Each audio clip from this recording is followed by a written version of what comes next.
Hello everyone, welcome to research methodology video number 4. Previous videos we discussed different types of research, that is pure and applied research, descriptive and analytical research, qualitative and quantitative research. Here we are going to discuss about empirical and conceptual research. Okay, here I am just going through the various types of research which we have already discussed. It's just for your recollection, just a brief about the main points. Okay. First one is pure research. You have to remember that it is concerned with the generalization of a theory. That is, it aims at generation of new ideas, principles and theories. It is conducted for the sake of knowledge, just because of the inquisitiveness or curiosity. Second one is applied research. It is conducted to find a solution to a real life problem.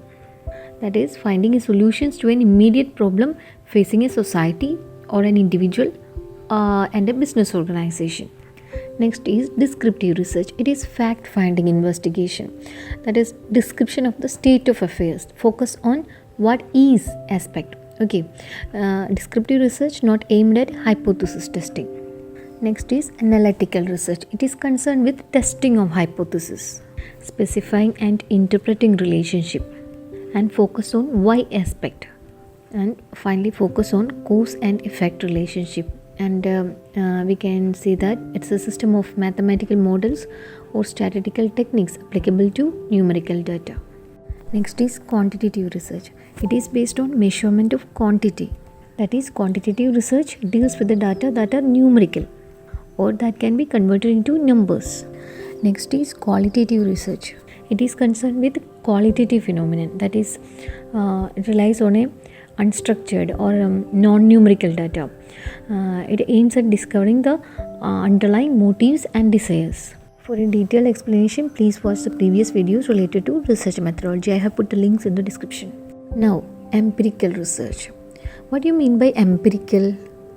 It means verifiable by observation or experience. That is, it can be verifiable by observation or experience rather than theory or pure logic. For example, listening music while working may promote activity. For proving this hypothesis, we need to conduct an experiment, right?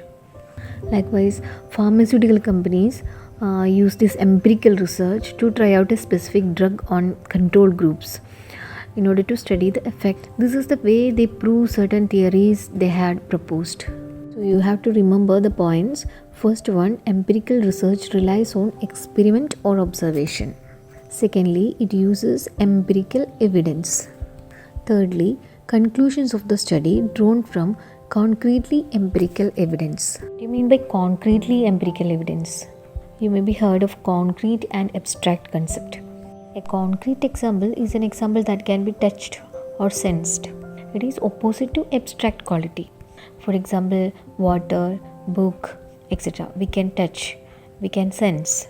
And abstract quality which can't be touched or sensed.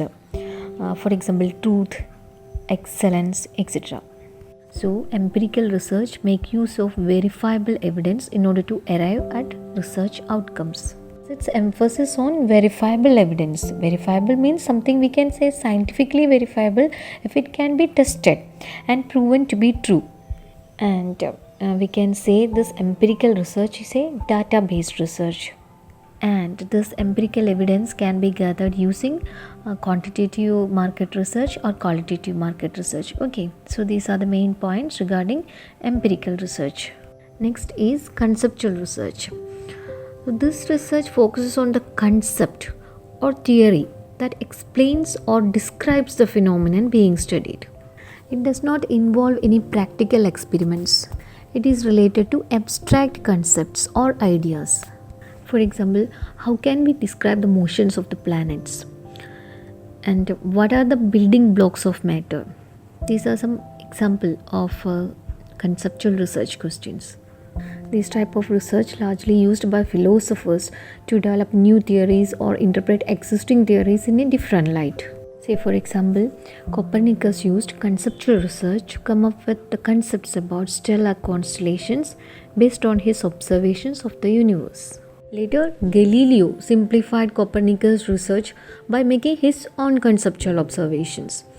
Similarly, one of the most famous example for conceptual research, we can say Sir Isaac Newton. He observed his surroundings to conceptualize and develop theories about gravitation and motion. So in short, we can say conceptual research is related to some abstract idea or theory. It is usually used by philosophers to develop new concepts or to reinterpret existing ones. There are some more types of research, namely exploratory study, diagnostic study, evaluation study, and action research.